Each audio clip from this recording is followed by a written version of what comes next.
Halo kawan, salam jumpa kembali dengan Eka Tanjung dalam kesempatan Sepak Bolanda. Perbincangan sepak bola dari Belanda. Dan pada kesempatan kali ini seperti biasa kita akan berbincang dengan Bung Aditya. Rekan kami dan juga sudah cukup lama tinggal di Belanda, sudah 35 tahun di Belanda. Dan kita akan membicarakan tentang sepak bola Belanda, khususnya untuk kali ini adalah pendidikan usia dini.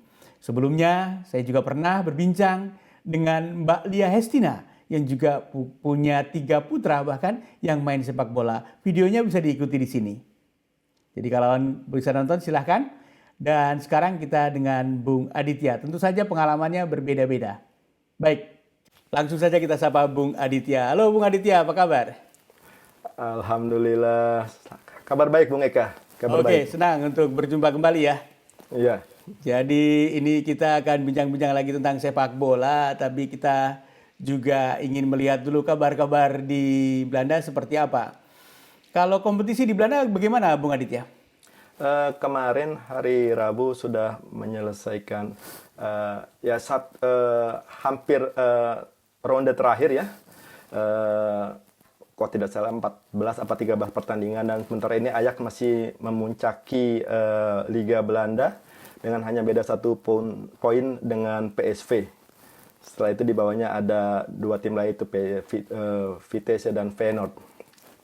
Ya, dan memang sekarang ini sepertinya kawan-kawan dari Indonesia juga, saya kan lumayan aktif di Facebook, dan saya lihat kawan-kawan itu membuat seperti simbol-simbol Natal, kan ini mau Natal dan Tahun Baru, itu ucapannya itu dengan pakai logonya klub.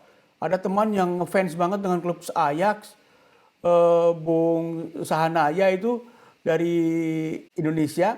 Terus ada juga teman yang dari apa The Mirren juga begitu. Terus ada dijawab langsung dengan temannya juga sama-sama orang dari Maluku, tapi Maluku di Rotterdam. Dia bilang, ya selamat tahun baru dengan logonya Feyenoord.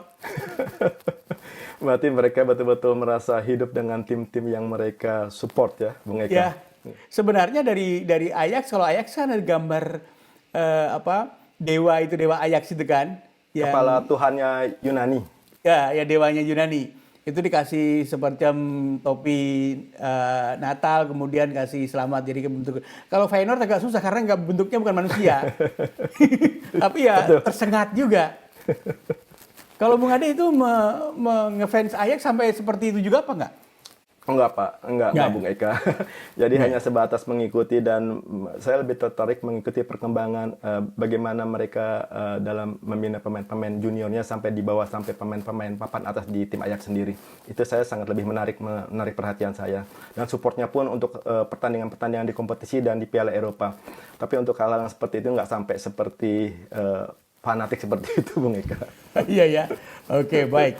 Mudah-mudahan ini nanti tahun depan ya, tahun 2021 akan lebih baik kondisi sepak bola di Belanda, Bung Aditya.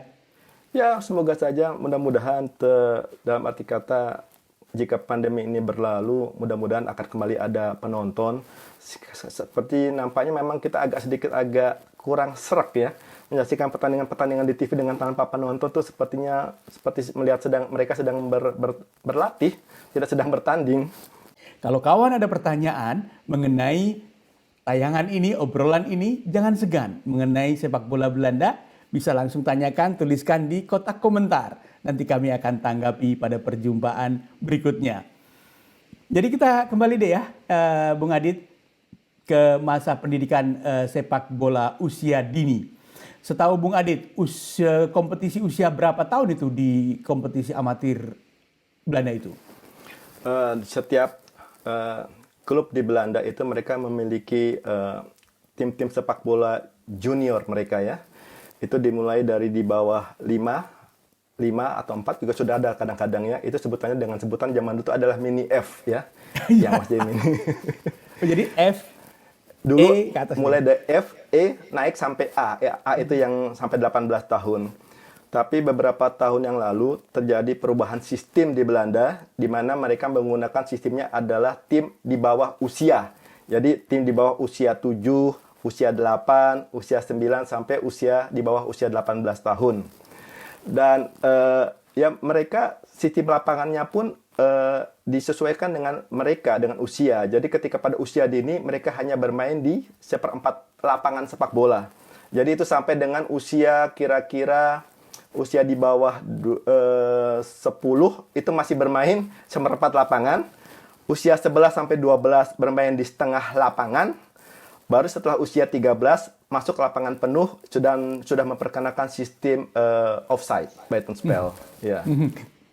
Sebelum usia U, namanya O ya, under ya, Under, O13 gitu ya. Kalau ya. mungkin ini sistemnya udah mulai internasional, kalau internasional kan U, under gitu. Ya, Indonesia juga under. Ya. Terus kalau jumlah pemainnya bagaimana? Di bawah tim di bawah 7, 8 itu masih bermain dengan 6 sampai setelah itu naik menjadi 7, naik menjadi 8. Kemudian baru pada di bawah 13 baru mereka betul-betul dengan 11 pemain. Jadi ada fase-fasenya Bung Eka. Itu ada alasan mengapa mereka bermain di lapangan seperempat lapangan ya. Pertama karena fisiknya masih kecil-kecil. Kemudian di situ mereka belajar untuk bermain juga melatih mengambil keputusan secara cepat. Jika mereka memiliki bola, kemudian bermain di lapangan kecil, tentu pemain lawan lebih cepat mendekat kan. Di situ mereka harus segera mengambil keputusan apakah bola itu akan didribble, apakah bola itu akan diberikan kepada temannya, atau dia akan melakukan semacam pinggilan atau mencoba menggocek atau gitu ya. Nah, disitulah dilihat bahwa diajarkan pada pemain-pemain usia dini itu bahwa mereka harus mengambil keputusan yang cepat di waktu yang singkat. Karena ya lapangan lebih kecil dan pemain dan ruang untuk bermain pun lebih sempit ya. Jadi situ yang menurut saya fasenya mereka untuk belajar mengambil keputusan yang cepat. Oh bagus itu. Dan yang saya perhatikan itu ukuran bolanya tidak jauh lebih kecil daripada bola-bola yang official ya? Sama Bung Eka, hanya beratnya lebih. Jadi yang junior itu hanya ada beberapa gram, tapi dia setiap kali naik ke itu bedanya hanya 30 gram. Sepak bola bolanya, beratnya. Ya, kasihan juga kalau masih usia di bawah 5 tahun harus mengheading berat bola yang profesional. Dan juga ini ya mereka nggak pakai bola kasti yang kecil gitu. Baik, kemudian kompetisi itu semuanya di bawah koordinasi dari KNVB. Betul. Koninklijke Nederlandse Voetbalbond. Ya. Serikat Persatuan Sepak Bola seluruh Belanda lah gitu istilahnya. Betul, ya kira-kira artinya ya. Iya. Nah itu kalau saya lihat, saya dengar tuh klub di Belanda itu yang amatir. Itu bahkan jumlahnya sampai 3.000 lebih, 3.500 di seluruh Belanda yang besarnya notabene hanya sebesar Jakarta plus Jawa Barat. Iya. Ya, banyak ya? Iya. Itu betul Bung Eka. Jadi mereka memang sangat profesional karena sepak bola mungkin olahraga nomor 1 di sini ya. Termasuk folk sport lah ya. Jadi hampir semua orang pasti menyukai sepak bola. Olahraga rakyat ya. Nah, kemudian juga itu pada usia dini itu juga setiap anak-anak di usia dini itu diberikan kesempatan untuk berolahraga di sini, dikasih kesempatan. Bahkan pada hari Rabu pun mereka hanya sekolah setengah hari ya. Karena kesempatan agak sorenya mereka bisa melakukan berbagai macam aktivitas sepak bola. Dan bahkan KNVB pun, Persatuan Sepak Bola Seluruh Belanda ini juga memperhatikan kompetisi untuk tim-tim di bawah usia dini ini, yaitu dengan profesional. Jadi hampir setiap di kompetisi itu ada namanya kompetisi Hoofdklasse, ada lagi yang divisi 1 sampai divisi 4, 5 tergantung berapa jumlah yang mendaftarkannya.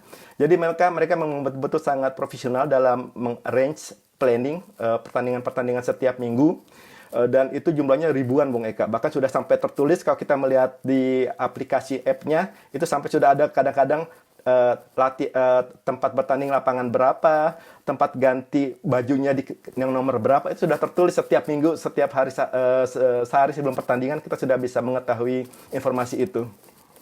Jadi sungguh sangat diatur secara teliti ya. Dan sejauh mana sebenarnya itu kan KNVB hanya menyiapkan kondisi lapangan ya, kemudian juga kompetisinya, level-levelnya. Nah, kemudian klub-klub diharapkan apa untuk bisa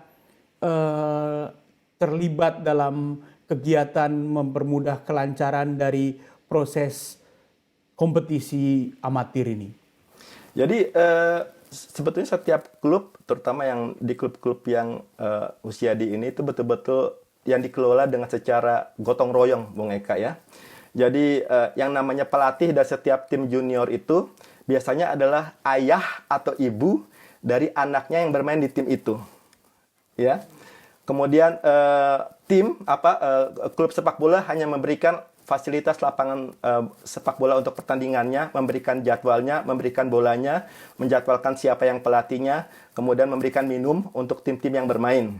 Kalau kita bermain di luar, terpaksa orang tua dari satu tim yang bermain itu yang arrange sendiri, Bung Eka. Jadi berapa mobil yang berangkat, berapa mobil harus standby di lapangan parkir, siapa saja membawa anak siapa. Jadi semua sudah kita atur secara sendiri-sendiri, Bung Eka. Jadi memang ini semuanya serba gotong royong lah istilahnya. Ya, jadi memang diharapkan kontribusi dari setiap orang tua berdasarkan daripada kemampuan mereka. Saya juga pernah ya, itu waktu anak saya yang cowok yang paling besar itu Aslam, itu waktu masih kecil juga main kompetisi. Saya juga dapat giliran untuk ngejaga warung ya, untuk jualan di itu, jualan minuman gitu kepada pemain-pemain waktu istirahat. Saya juga pernah jadi hakim garis. Kemudian pernah juga waktu itu harus mengutin sampah, jadi tukang sampah. Karena kan bagaimana kadang-kadang ada anak yang lupa tidak buang sampah pada tempatnya, ada sampah-sampah berserakan. Saya sama satu orang tua lain itu berbekal kantong plastik itu sama jepitan itu untuk keliling, untuk menginikan. Nah kalau Bung Ade udah berhubung sudah 2 kali mengantar putra ya, itu dalam pertandingan-pertandingan seperti itu, kemudian di klub, itu ada kewajiban apa aja yang pernah Bung Ade dilakukan? Jadi sama yang seperti Bung Eka rasakan, saya juga pernah menjaga namanya Yohongnya itu. Jadi tempat mencatatan hasil-hasil pertandingan pada hari itu. Jadi standby, membagi minuman buat pemain yang datang, membagi lapangan, mengatur wasit, siapa yang duduk main di pertandingan yang mana. Kadang-kadang juga pernah menjaga kantin, kadang juga harus di bagian dapur, masak kentang goreng atau apa atau segala macam. Tapi itu memang digilir di antara orang tua yang anaknya bermain di usia-usia dini. Ya sama seperti juga pemain menjadi hakim garis itu saya sudah sering malah kalau itu sih. Bahkan kalau itu malah saya menawarkan saya menjadi hakim garis. Offset.